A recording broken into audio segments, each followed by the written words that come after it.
Coming up on this episode of Crime Family. This is part 2 of our Laci Peterson murder case deep dive. They found out that Scott would park along the shoreline just to watch them from the shore to see where they were searching. Police got this potential new lead when someone reported that there was a burglary in the house right across the street from the Peterson home on Christmas Eve morning. Hey, Happy New Year's. Happy New Year. I wanted to call you. Thank you. I'm near the Eiffel Tower. New Year's celebration is unreal. And it's like everybody hates Scott, so they're not going to help him find Laci, but it's like Laci needs your help regardless of, what Scott did. I just hope that sometime in the future you will let me tell you the whole story. Dun dun dun!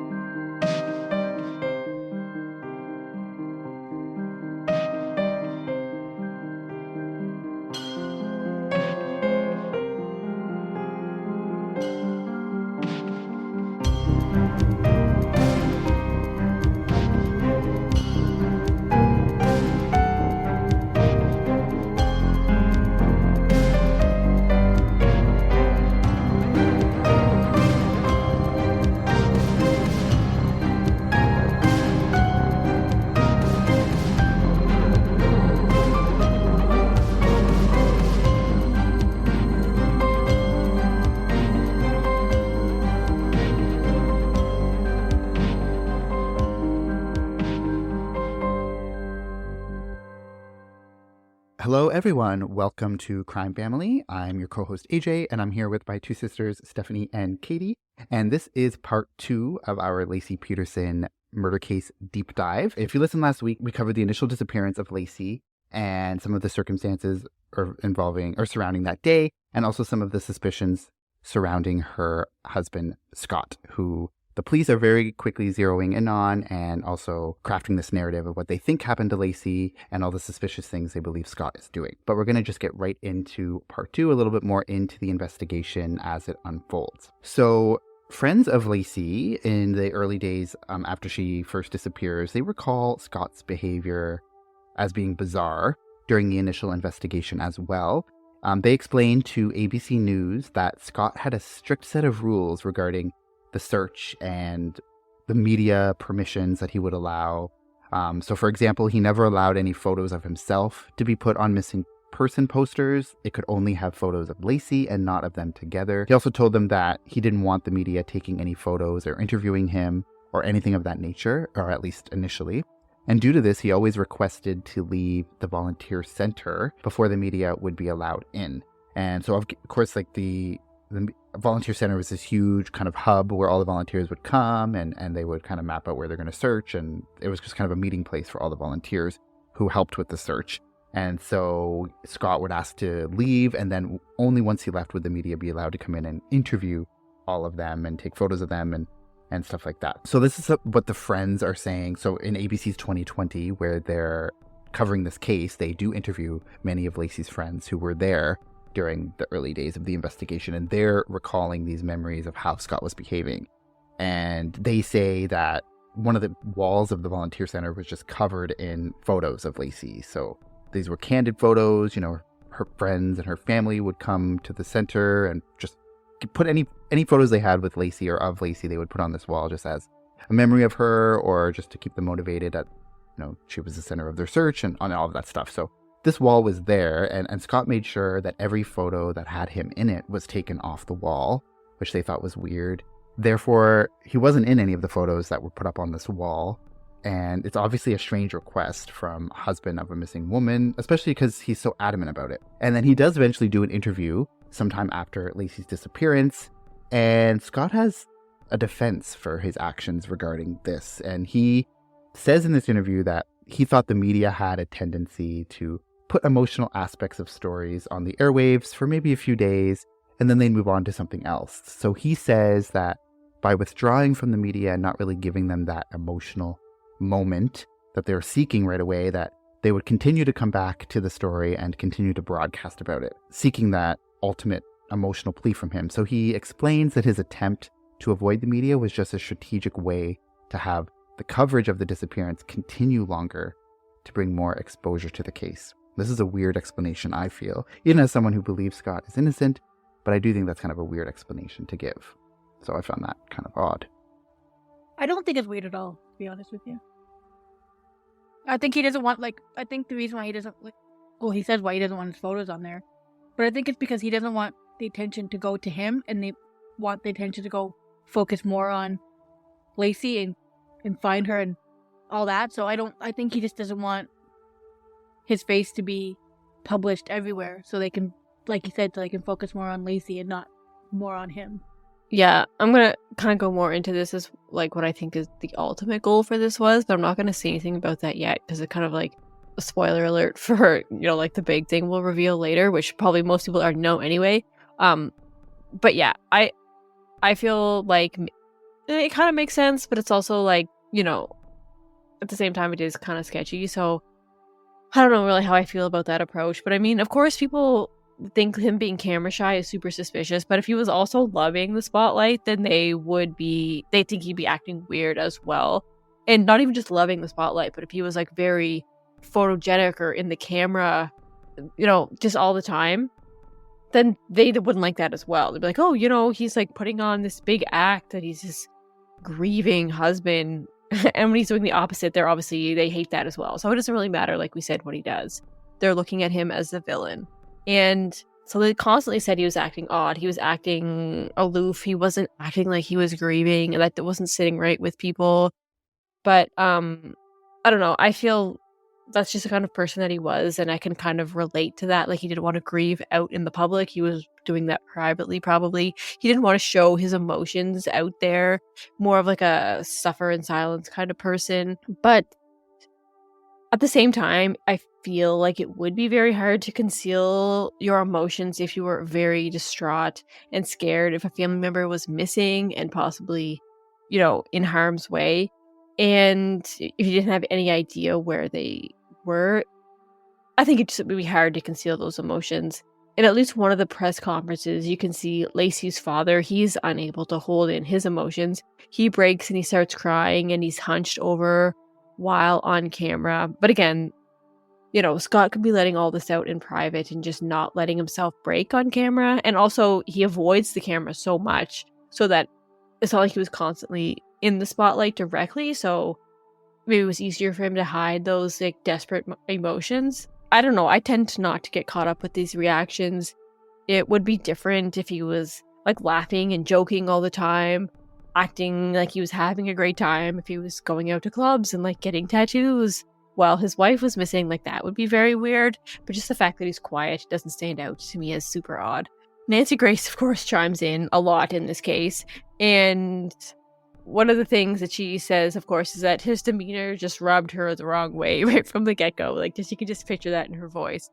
Does she like anyone? I feel like every case it's just that person did it. I was just going to say anybody rubs her the wrong way. Yeah, anybody rubs her the wrong way. Well, she rubs me the wrong way, so. Yeah, I know. Yeah, she's not on anyone's side.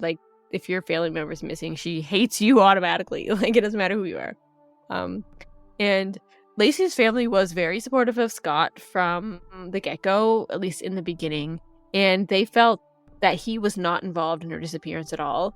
Of course, he does do some things that will definitely put his character into question, which we'll get into in a bit. What's your guys' opinions on how he was acting? Do you think it's weird? Do you think, oh, that's just who he was?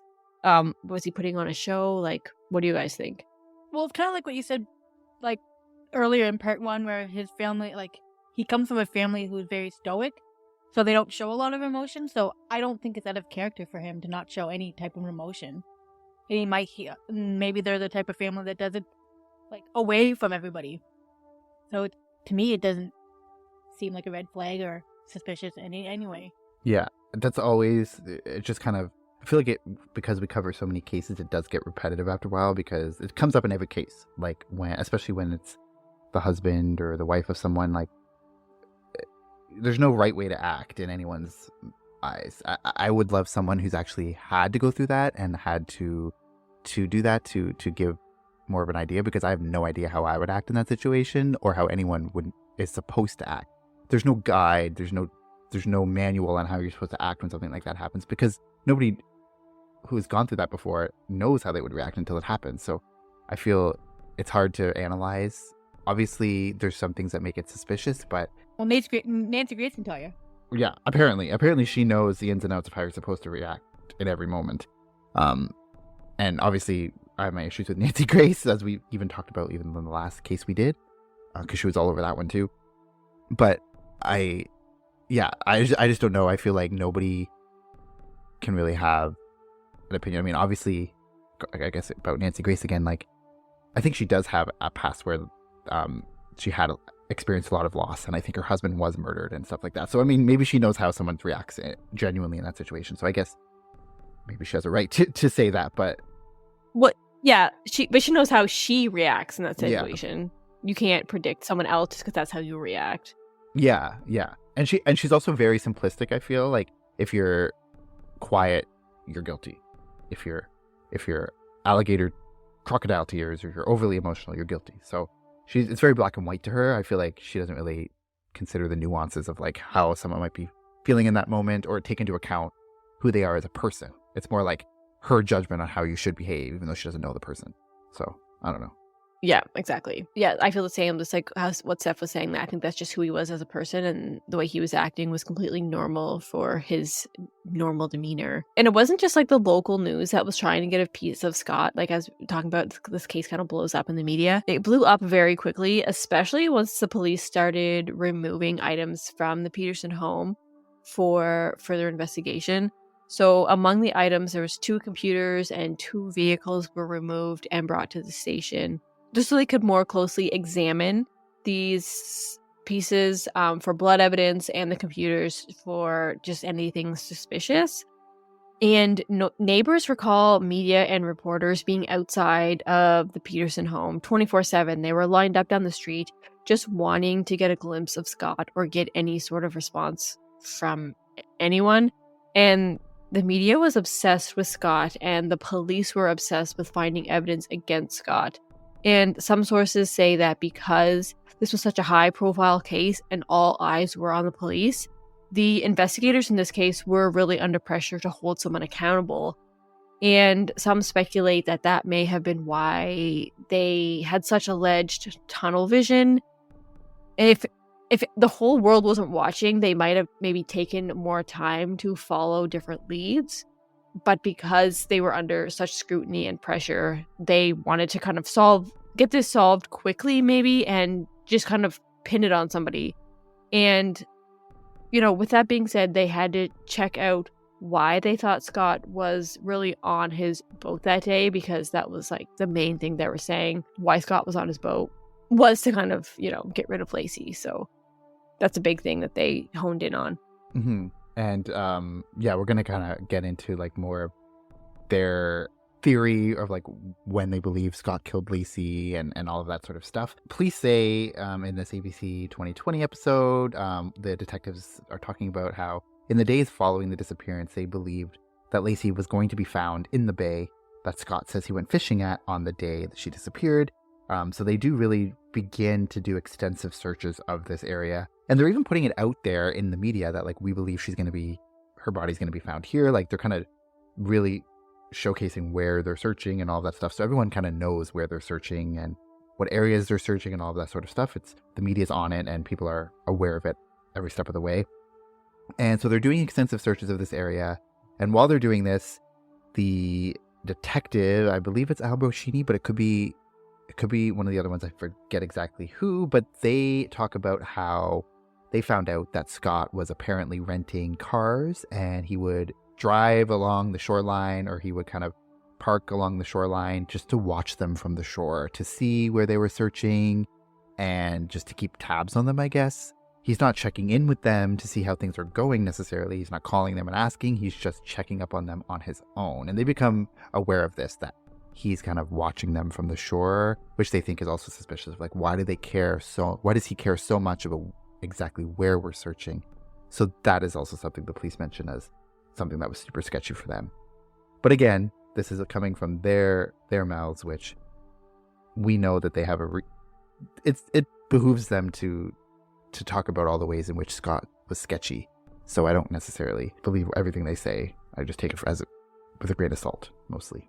Yeah, and also they were like, oh, Scott's not asking us what's going on. He's not involved at all. But then now he's kind of watching them to see what they're doing. Maybe he is interested to see what they find. And they're like, oh, why is he watching us and so interested in this? So it's like it really doesn't matter. He's interested. Oh, it's sketchy. He's not interested. Oh, that's super sketchy.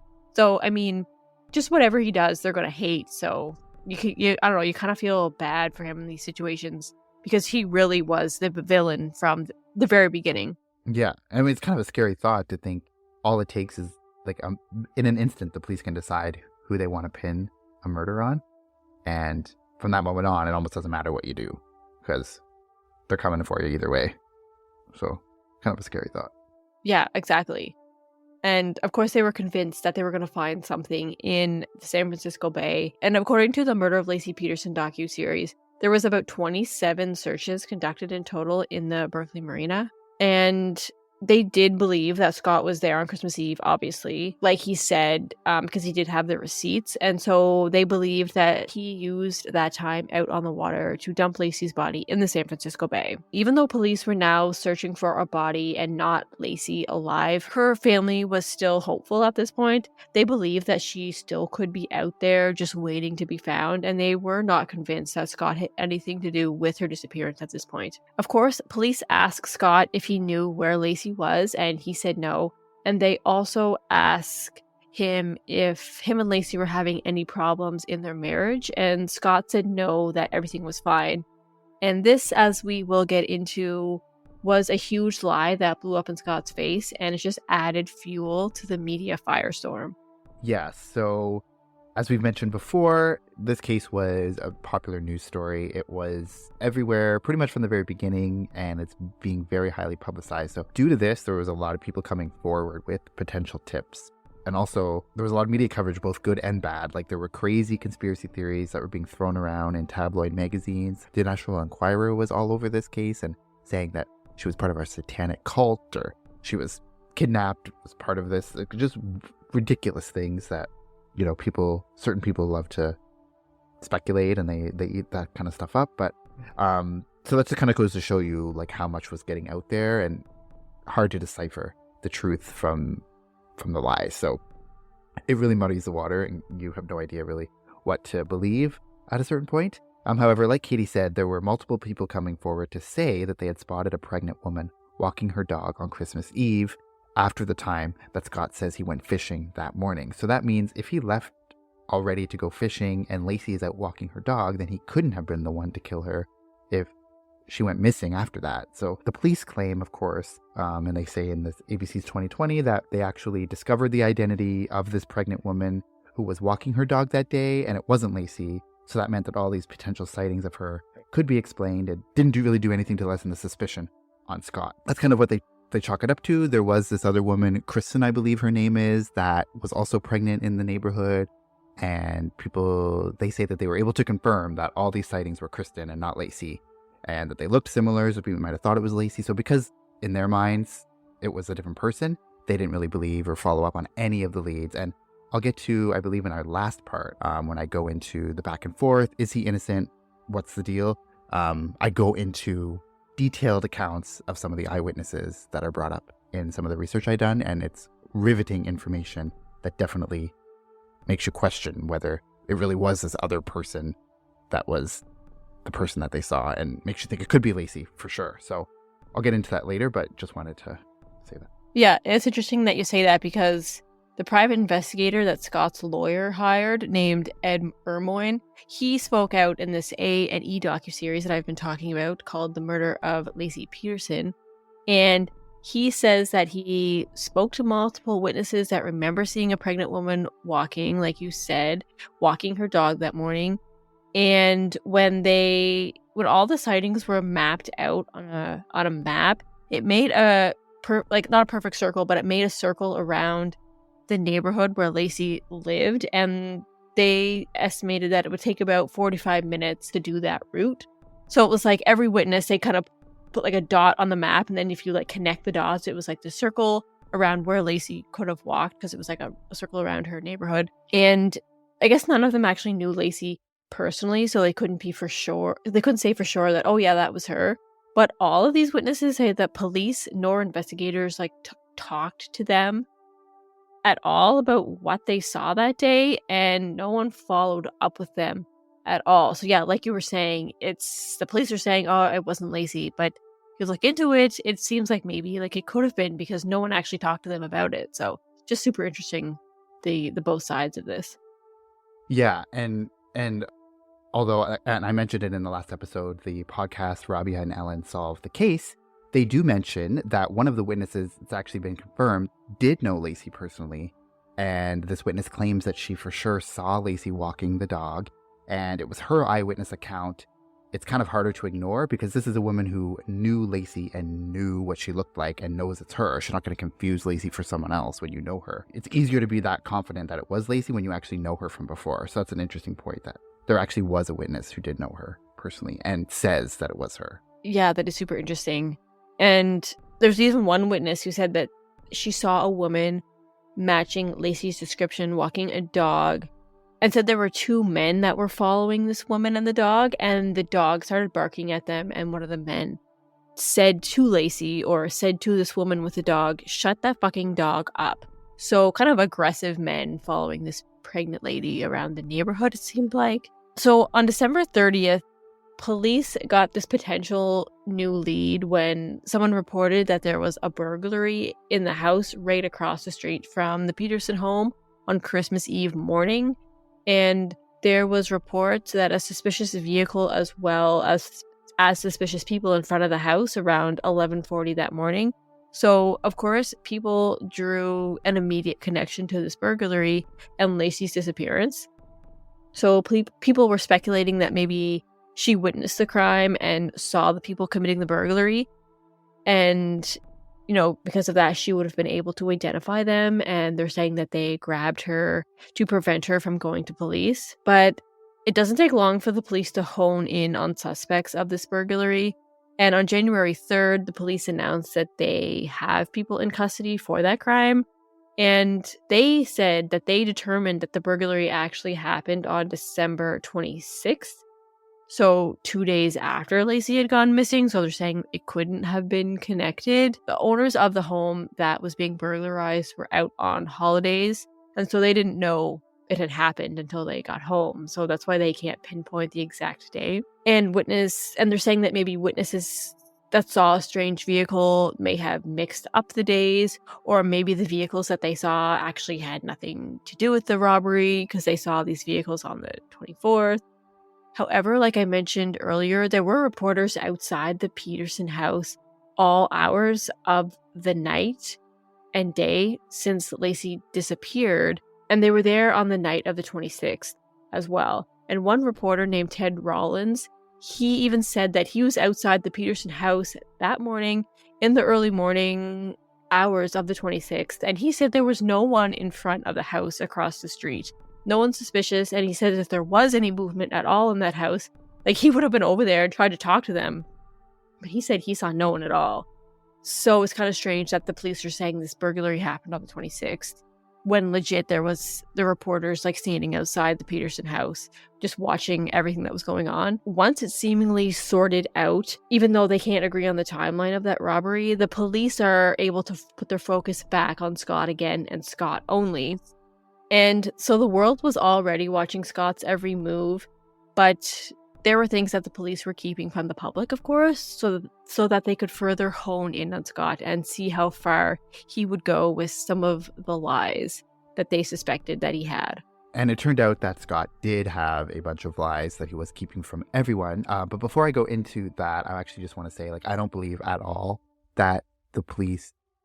Well, I believe that the police believe that the burglary happened on the 26th, but I don't at all believe that the burglary happened on the 26th, and I do believe it happened on Christmas Eve. And actually in the last part, there's a lot of evidence. So keep this burglary in mind because it does come up, and I'm going to talk about it specifically about the burglary and why I believe, that the police aren't reliable when they say it's the 26th. And there's also an eyewitness that comes forward that sees something really suspicious and also kind of maybe ties in to the burglary as well. So keep this burglary in mind because it's definitely going to come up later. But just for the sake of how we're telling this story, I'm going to move on to the next part, which is really important as well. But I just want to tell you to keep this burglary in mind because it's definitely not the last that you're going to hear about it. There was a vigil held in a local park shortly after Laci disappeared, and many of Laci's friends and family spoke to the crowd about her disappearance. But one person that was noticeably missing from taking that stage was Scott himself.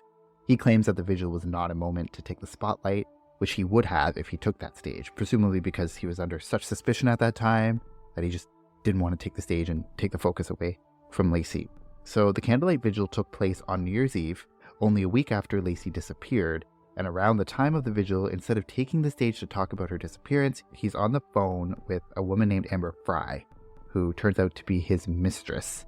And he's telling her this fake story about being in Paris for New Year's Eve, and he's talking to her and says how he's near the Eiffel Tower and all of this stuff. So Amber actually records this phone call, and that's where Scott's telling her these details of how his New Year's Eve celebrations are going in Europe, and we're actually going to play part of that call for you now. Hello? Amber! Hi. Amber! Amber! I can hear you. Amber, if you can hear me, it's New Year's. I know. I can hear you. Amber, it's New Year's here. Are you there? Yes. Are you having a good time? Amber! Hey, Happy New Year's. Happy New Year. I wanted to call you. Thank you. Amber, are you there? I'm here. Amber, I wish you could hear me. I'm on the, I think that you're there. I'm near the Eiffel Tower. New Year's celebration is unreal. The crowd is huge. The crowd's huge? Amber, Yes, I'm here. Amber, if you're there, I can't hear you right now, but I'll call you on your New Year's. Okay. I'll hear from you then. Amber, miss you. I'll see you soon. Okay. I hope... Dun dun dun. This was like a huge break in the case. So like everyone was like, holy crap. Yeah. So like yeah, it was like this was like what everyone was just waiting for. The police were like, oh my god, yes. Mhm. Yeah, it really worked into the police's theory of what they think happened because if Scott has a mistress and he's having this affair, like this is where, and I know like a lot of times like affairs will come up and people are like, well, that doesn't make somebody a murderer just because they're having an affair, but it's really important because it gives motive, right? So one thing when you're trying to prosecute a case or you're trying to prove or convince people of a story, you have to have a motive. There has to be, someone has to have the means to do it, the opportunity and the motive. So this really could provide some type of a motive that the police are really going to run with. And so it obviously a huge break in the case. So according to Amber Frey, during a press conference on January 24th, 2003, so this is exactly a month after Laci goes missing, they do this press conference. And this is the first time Amber speaks publicly and first time kind of the news breaks about this affair. So she claims that she met Scott on November 20th, 2002. So it's not even like they were together for that long. It was literally like a month before Laci went missing. So it's not like he was having an affair for like 2 years or something. And so it's very early on in their relationship. But she says that Scott told her that he wasn't married. And the police knew of this mistress because she actually goes to the police department on December 30th. And she spoke with them about the nature of her relationship with Scott. And this is where she revealed that they were in a romantic relationship at the time Laci disappeared. And while she is ruled out as a suspect in Laci's disappearance, this revelation, of course, did cast a lot more doubt on Scott. So this, like, of course, Scott's gonna say, like, he's not married. Like, most people who have affairs are gonna say they're not married. So I don't even know why that's, like why that would be such a suspicious thing. Like, I know because he was married, but a lot of people who have affairs say they're not married. Well, I think she was saying that because it's like, she was trying to say, like, it's not like I knew he was married and, like, I don't know, maybe people thought, like, they were in on it together or something. Like, if she knew that he had this wife. Oh, I guess, maybe. So maybe she was saying, like, I wasn't a bad person. Like, I thought I was just... Yeah, I think it was for her defense. Yeah, being okay. He said he wasn't married. That's why I was with him, kind of thing. Yeah, because obviously people are going to probably pick her apart too, being like, she's the other woman. Like, she's like breaking up this perfect family. So I guess she had to swoop in there and say, like... Okay, I guess that makes sense. Like, I never thought about it that way, but yeah. Amber was a single mother who was set up with Scott through a mutual friend. And she claims that during their entire relationship, she had no idea that he had a very pregnant wife back at home. Amber wasn't even the first mistress that Scott apparently had during the course of their relationship, because apparently there was another woman who came forward during the investigation to say that she was in a romantic relationship with Scott during the period of time when Scott and Laci were dating back in college. There's a pattern here, if you believe this other woman who came forward. So allegedly, the friend who did set up Scott and Amber initially, he, I think, was a co-worker of Scott's and a friend of Amber's, so that was the connection. And he set them up at first, but he actually goes on to find out that Scott was married and that this is the Scott Peterson whose wife has gone missing. And he gives him the ultimatum, which is to tell Amber about the fact that he's married, or this friend's going to go and tell Amber himself. So this kind of forced Scott to have to tell her because she's going to find out either way. And so he thought it was better coming from him than this friend.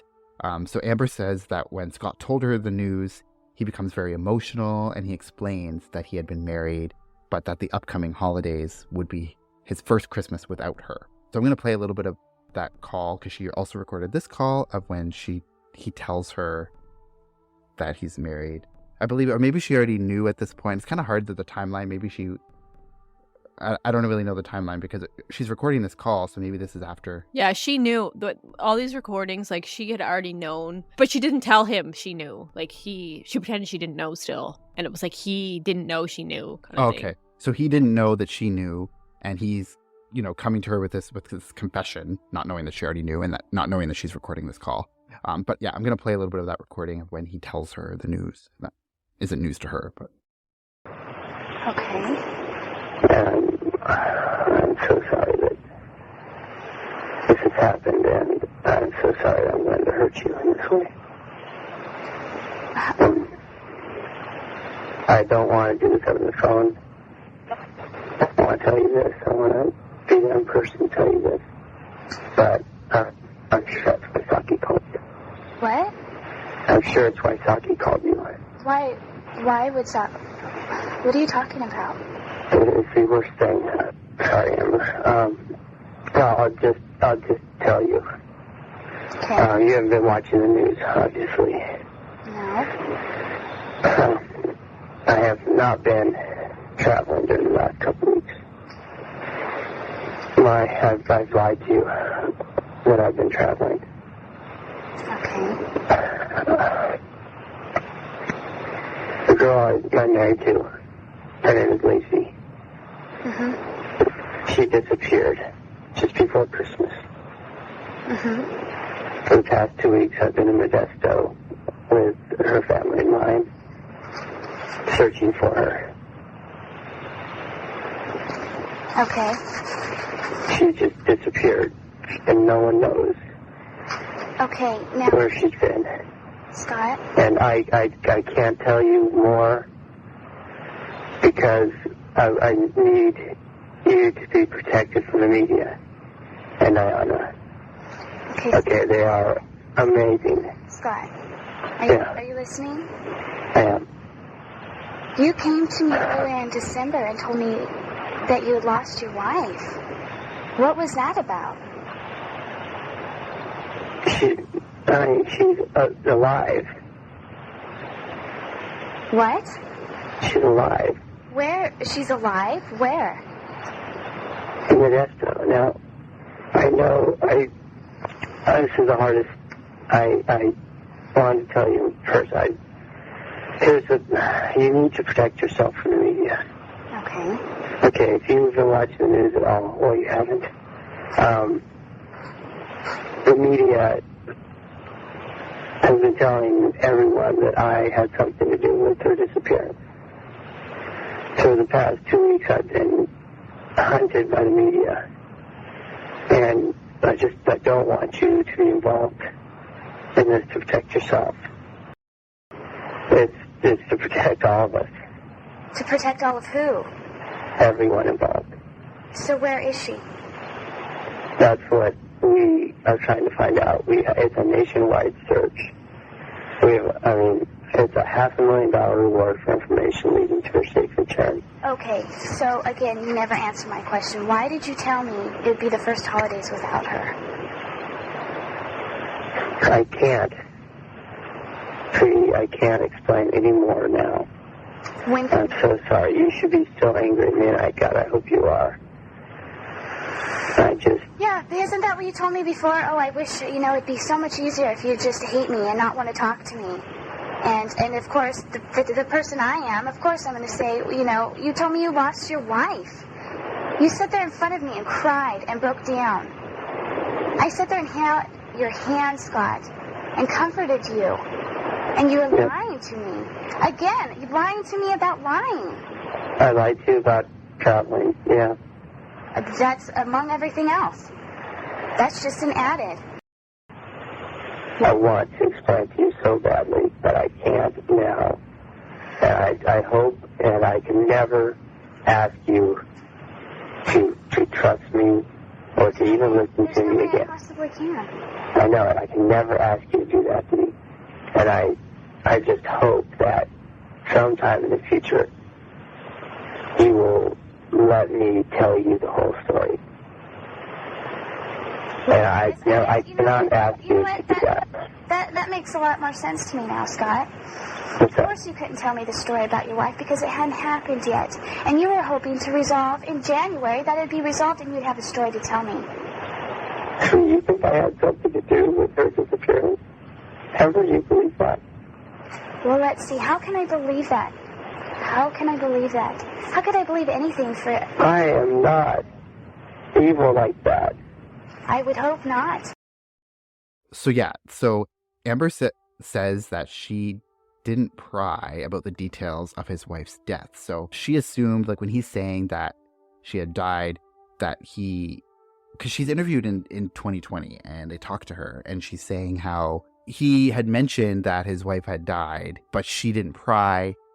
She was thinking maybe she had died from cancer, or like maybe she had an accident or something. Not that she was murdered, but that just she had died. It was Amber's friend that informed her that her boyfriend Scott was actually on the news about the disappearance of his wife, and this is what causes Amber to contact the police initially to inform them about her relationship with Scott. So that's on December 30th when she goes there. And so then the police give her a tape recorder and ask her to tape all of her phone calls and interactions from that point forward.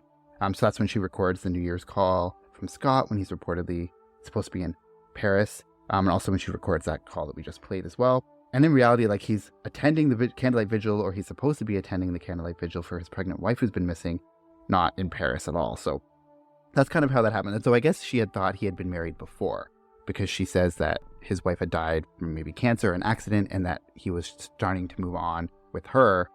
So she thought that he had been married before, not that he was currently married. So I think that's how that works out. And she didn't pry because she probably thought it was an emotional thing for him to talk about.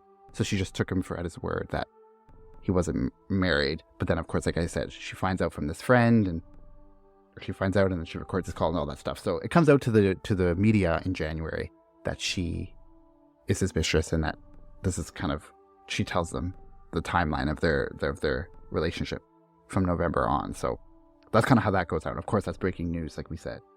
Yeah, and so obviously Scott was hiding this affair from everyone. And so to me, it now seems obvious why he didn't want his face out there in the news. Like I had said before, like I wasn't going to say it then, but I think that's why one of the reasons why he didn't want to be in the media so much was because he didn't want Amber or anyone she knew to realize that he was connected to this case. Of course, he probably didn't realize how huge this was going to be and that it was inevitable that everyone was going to know who he was. But at the time, he was probably thinking like, oh, I just don't want my face to be on the news and my pictures to be up everywhere because I don't want Amber to find out. That's kind of what I think anyway. He finally did confess to her, like we said. I guess it was because, like, one of the reasons it kind of seemed like was because she told him that a friend had left a message on her machine saying that she was scared for her and she was wondering if Amber was okay. And so this is all recorded, and so Amber's asking Scott, why would she leave a message on my machine like that? Of course, Amber knows this whole time what's going on. But then this is when Scott said he's going to come clean about his missing wife. And also Amber asks him about that statement that he had said earlier regarding this being the first Christmas without her.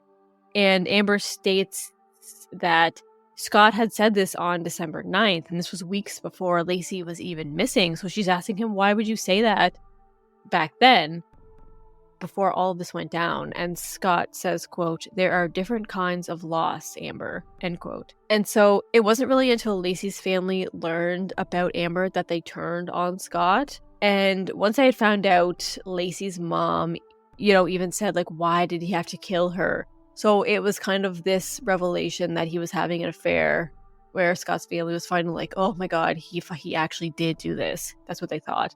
And so the public hated Scott. The police were convinced that he had killed Laci. And now, from this point forward, Laci's family didn't trust him, and they were no longer on his side either. When Scott was explaining why he had kept this affair from everyone for so long into the investigation, he brings up the Chandra Levy case. So I don't know if you're familiar with that, but Chandra Levy was an intern, and she had worked at the Federal Bureau of Prisons when she went missing. And Scott compares his situation to this case because he says that when it came out in the media that Chandra was having an affair with Congressman Kerry Condit, that's when the search for Chandra stopped, and everyone could only focus on this scandal that, this intern was having an affair with this congressman. And that's the only thing that the media cared about. And so he didn't want his affair to get out into the public for fear that the search for Laci would get sidetracked. And actually, this is kind of exactly what happened, because as soon as the public learned about Amber, they shut down the volunteer center that everyone was kind of congregating at, where all the volunteers got together. That was shut down. Everyone felt betrayed by Scott's actions. And so they're kind of like, oh, you had an affair. Well, screw you. We're not helping find your wife anymore. But it's like, why turn your back on Laci just because Scott had an affair? So that is kind of like a crazy thing that happened. And, Scott called it, was completely right. Yeah, I find that crazy too. Like, why shut down the volunteer? Like, at this point in time, like, it's just shortly after she disappeared, there's been no body that's been found. Like, she's still very much a missing person. And also, an affair doesn't necessarily mean, it means he's a liar and a scumbag.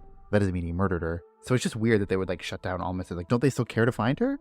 Even if they think Scott did it, it's like they still haven't found her body. So why not keep looking? Well, yeah, I know. And, like, finding Laci, it seems like they're turning their back on Laci just because now they really hate Scott. They have a reason to actually hate him. So it's like, screw everybody, basically. I don't get it. Yeah, when I read that about them shutting down their vault, I was like, that didn't make any sense to me. I'm like, there's no point in that. Like, she hasn't been found.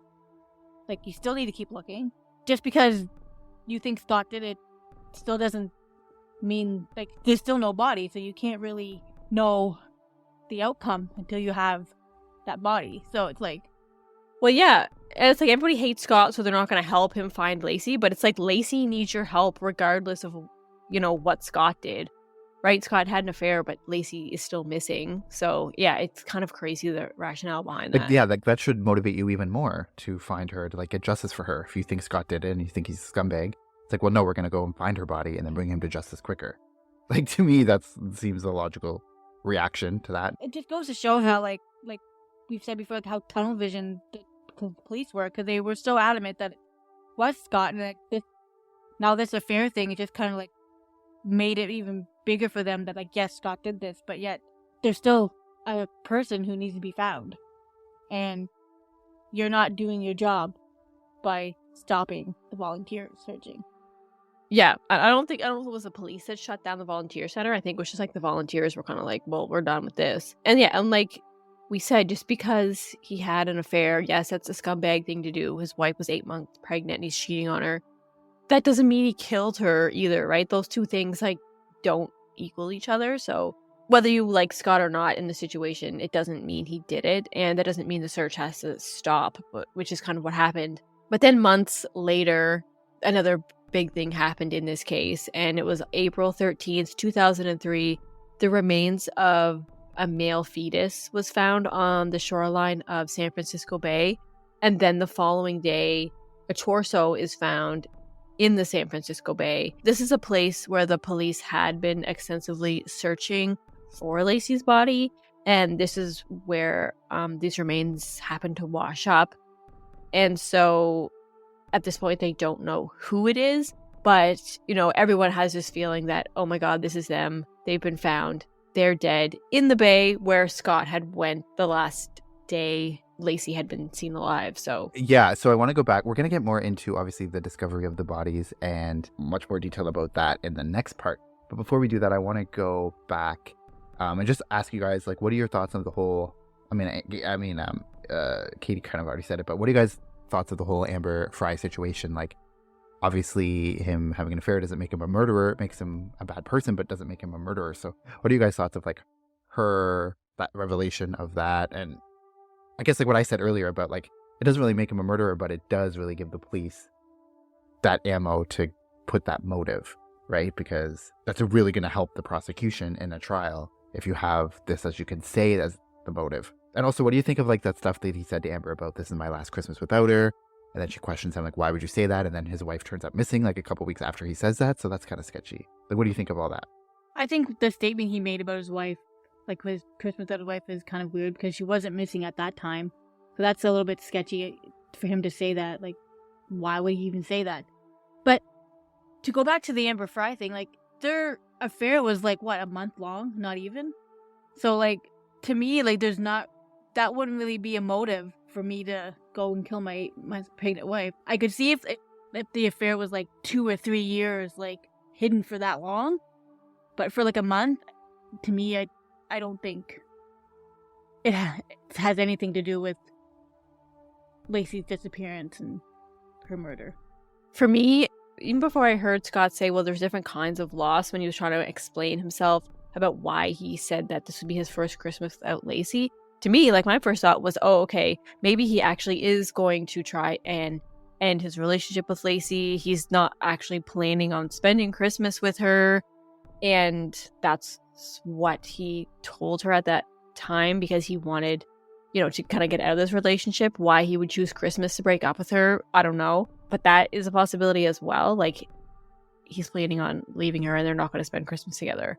So that could have been what happened there. That's kind of where my mind went at first. But yeah, the whole Amber Frey thing, yeah, it's definitely shitty that he did that. It's unfortunate that everybody latched onto this to say, well, look how much he's lying. He's a liar. He hid this. He was cheating on his wife. He was lying to her, lying to everybody. So, he's not telling the truth about anything now.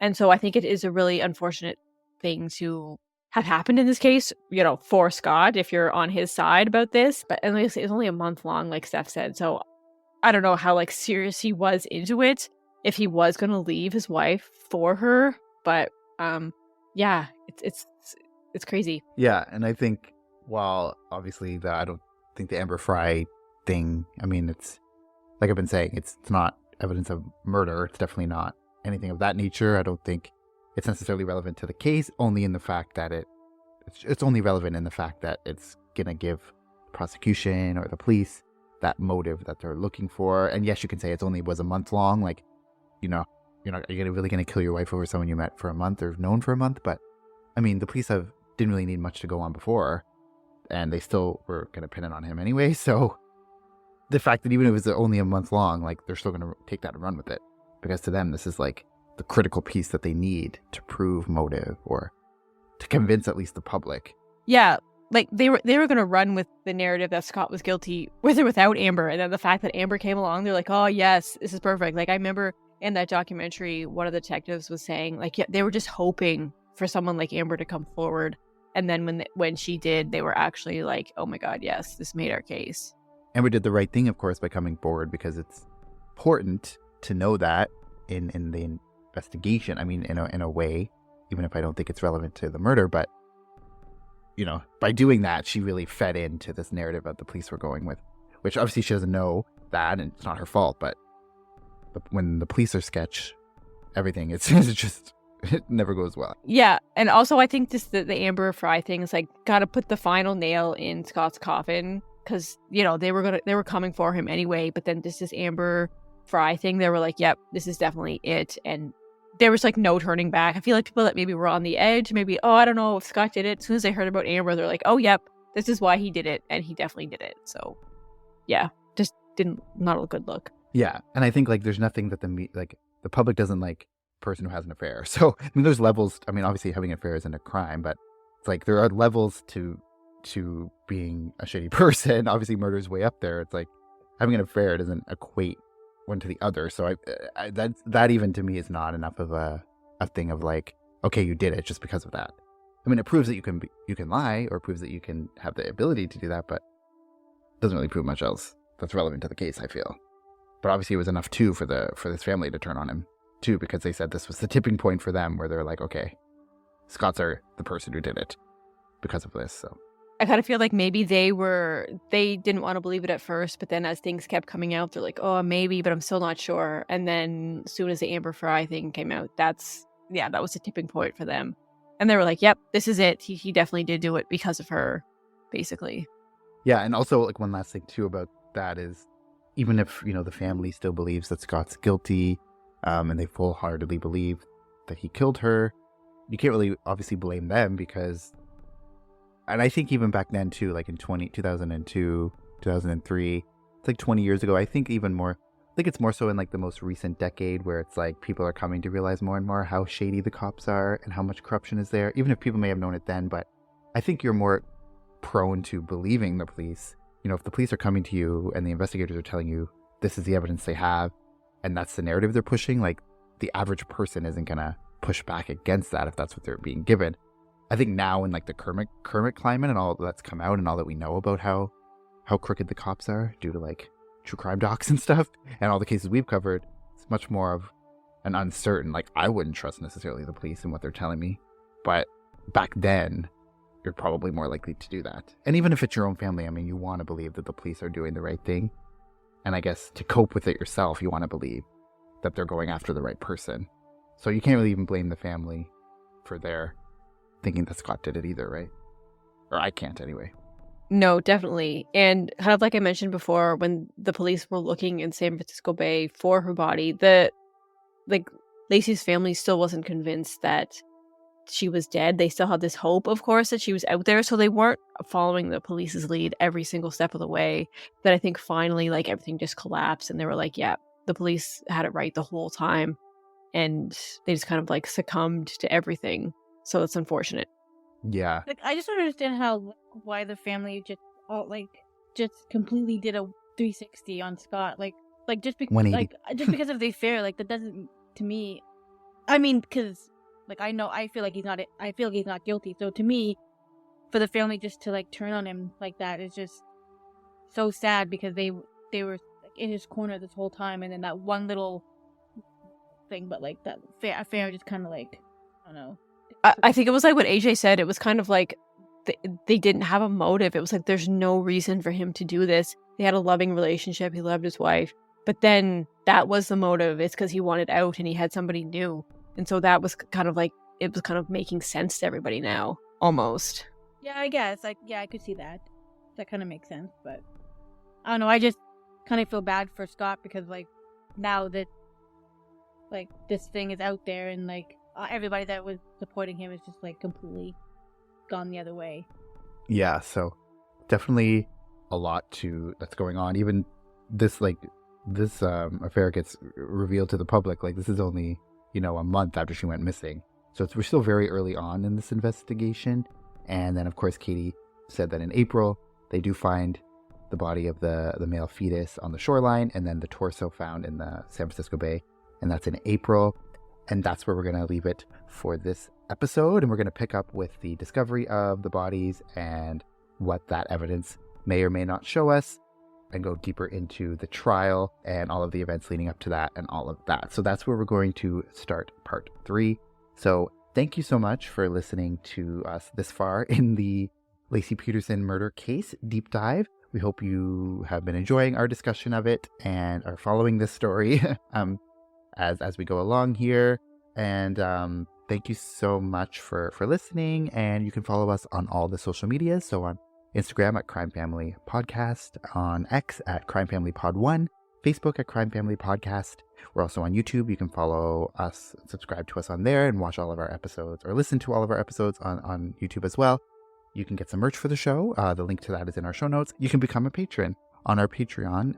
If you become a patron, you can get early access to our episodes. We've released them early to our paid patrons, so you can listen to the episodes before anyone else. Completely ad-free as well, and you can get some bonus episodes that we're going to be releasing periodically throughout the season. So lots of perks that come with being a patron. So definitely join us on Patreon. The link to that is in the show notes as well. So thank you so much. We'll see you next week for part 3 of the Laci Peterson murder case. We hope you'll join us to continue our discussion about this crazy case. So thanks so much. Until next time, see ya. Bye. Bye.